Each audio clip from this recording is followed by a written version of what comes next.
Right to Information Act in India, in pursuant to the 77th report of the Parliamentary Standing Committee, the Right to Information Act 2005 was enacted and came into force on October 12, 2005. The Act provides for all the citizens to ensure right to information, so to promote transparency and accountability in the working of every public organization. Derived from the Latin words formation and forma. Information means giving shape to something and forming a pattern. Information adds something new to our awareness. According to Atal Bihari Vajpayee, former Prime Minister of India, information is power, and that he continues. The government wants to share power with the humblest. It wants to empower the weakest. The Act specifies that the information means any material in any form relating to the administration, operations, or decision of a public authority, being an aspect of the right to free speech and expression, Article 19(1), and one that also includes the right to receive and collect information. The right to information, it may be inferred, becomes a constitutional right. Information, it should be remembered, is indispensable for the functioning of a true democracy. It is therefore necessary that the people be kept informed about what goes on in the country, and if the people have to contribute their bit in public affairs, they ought to know and express themselves solely. Sorabji says right to information leads to openness, accountability, and integrity. Justice Matthew in state of Uttar Pradesh, Raj Narayan, 1975 had said, in a government of responsibility like ours, where all the agents of the public must be responsible for their conduct, there can be but few secrets. The people of this country have right to know every public act, everything that is done in a public way by their public functionaries. The right to know is derived from the concept of freedom of speech. The judge's case, S.P. Gupta, Union of India, 1982, to emphasize on the right to information, needless to say that the Right to Information Act 2005 had the blessings of movements such as the Mazdoor Kisan Shakti Sangathan Rajasthan way back in 1990s. The Act defines right to information as the right to access information accessible under the Act, which is held or under the control of a public authority. Section 2, Section 3 of the Act provides that, subject to the provision of the Act, all citizens have the right to information. The Act imposes certain obligations. The Act provides for constitution of an executive wing to enforce the right to information conferred on citizens by the Act. Every public authority is required to appoint public information officers (PIO) for providing information to persons requesting information under the Act. Section 5, the information officer is in every public organization is supposed to give information sought by the people. The state and the central information commissions have to supervise and monitor the activities relating to this right. However, it needs to be stated that the right to information is not absolute, and the public authorities are exempt from the obligation of disclosure under certain conditions.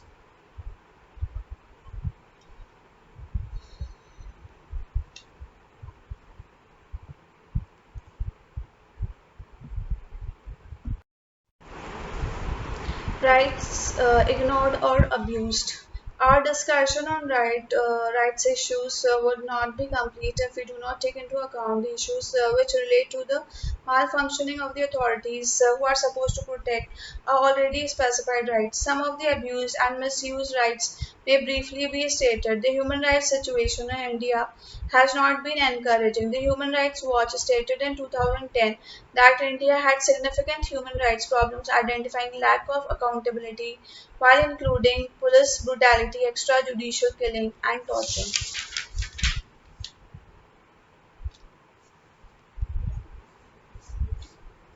Despite the state prohibition against torture and custodial misconduct by the police, the torture is widespread in police custody. The police often torture innocent people until a confession is obtained. It is stated that about 800 people die after being tortured to death in Indian prisons every year. Custodial rape is not an unusual affair. Police reforms, as directed by the Supreme Court in the Prakash Singh, Union of India 2006 have yet to take a concrete shape. Human trafficking is a $8 million illegal business in India. Around 10,000 women from Nepal are brought to India annually for commercial exploitation. Each year, 20,000 to 25,000 women and children are trafficked from Bangladesh. Harassment accompanied by violence has become a common feature with cases of acid throwing or in India extrajudicial killings by the police or the security forces are called encounter killing, meaning that the killing occurred during an armed encounter between the police or security forces and the victim. The killing by the state forces is most often declared to be defensive cases. Cases of attempted murders and other related offences are registered against the victims and the cases are closed without further investigation since criminal cases come to an end upon the death of the accused. Despite being a natural death and the victim having been killed, no investigation ensues to determine whether the death was in fact in an actual encounter nor whether the use and the extent of use of force was justified. This is an acknowledged strategy of the state for eliminating certain kinds of opposition to the state and the established order. In Andhra Pradesh, for instance, the Naxalites have been the targets in Punjab. It was the militant in Mumbai. It is those who are alleged to be part of the underworld.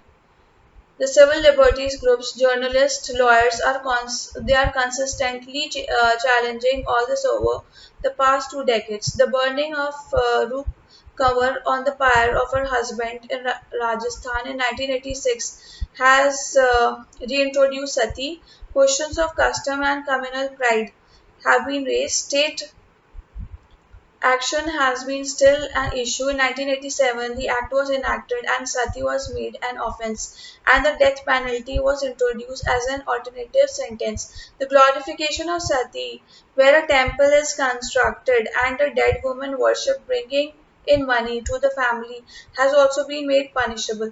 This act is constantly under contest as denying the right to practice a religion. Though a law prohibiting child marriage has been on the statute books since 1929, it is still performed in many parts of India. For instance, the practice of performing child marriages on Akshaya Teej, it is reported, has not stopped in Rajasthan. It is widely believed that the rape of Bhabri Devi was intended as a lesson since she was active in preventing child marriages. Another aspect of child marriage was revealed when Amina, a girl of about 18 years, was married to an old man from Saudi Arabia who was to take her out of the country as his bride. According to the Human Rights Watch, the Dalits and the Adivasis continue to face discrimination, exclusion, and caste related violence. Though laws and the policies adopted by the union government provide protection to them, yet the local authorities do not faithfully implement neither the laws nor the policies. These weaker sections of the society constitute less than one-fourth of the population. They face social stigma and economic hardships. The reservation policy and all affirmative actions do not help them to live a dignified life. The practice of untouchability still persists. In Andhra Pradesh, 46 ways of practicing untouchability have been documented in Kerala. The Dalits keep facing the wrath of the Brahmanas. The elevation of the Dalits in the Panchayat positions is not seen without any favor. They have seen cases of the Dalits not being allowed to travel in buses,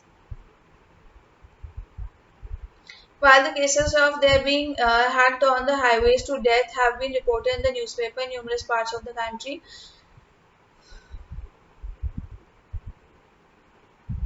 The detention cases speak about the police brutality. At times, the police takes hostage of some suspected people, while in other cases, the relatives of the suspected people are kept in jail till such people surrender. This appears to be the practice in most states of India and one that needs further investigation. There have been reports of people spending long years in jail which could have been averted if prisons were not as inaccessible as they are. The man who spent 14 years in jail because he had been considered unfit to stand trial and continued to remain untried despite having been declared fit is one well known instance. The conditions in jail, solitary confinement, the inhuman treatment of prisoners, including their being kept in leg irons, for instance, overcrowding of prisons, the right of prisoners, including under trials, to vote are issues that have been raised repeatedly over the years. The inadequacy of medical services in prisons, often resulting in the death of the prisoners, has been much in evidence. Statistics in the annual reports of the NHRC reveal that there are much larger number of deaths in judicial custody than in police custody. Corruption has been at the center of attention at various arenas of public life.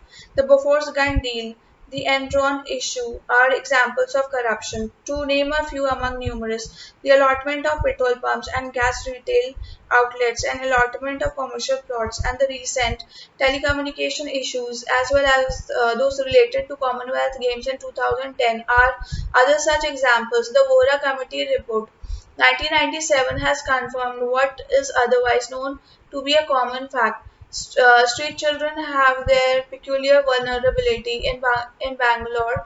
A study reveals that almost every street child has been violated, sexually violated at some time or another.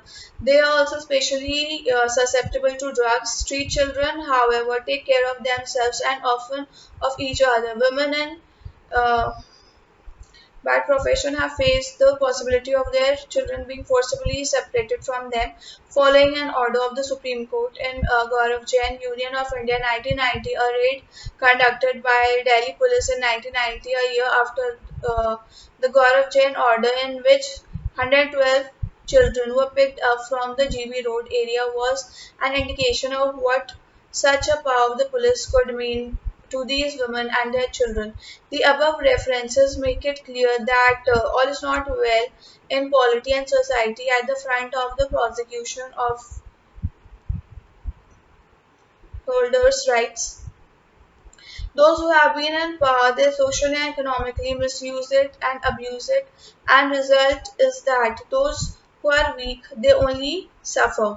Fortunately, the civil society is opening up. The social movements, Anna Hazare's movement, August 2011, for emphasis on corruption-free societies worth mentioning, are becoming alert and active and are asserting themselves. Public interest litigation and judicial activism are contributing their bit to make the right of the weak effective and seeking the executive from the policeman to the prime minister to become relatively more responsible and transparent in the performance of their duties.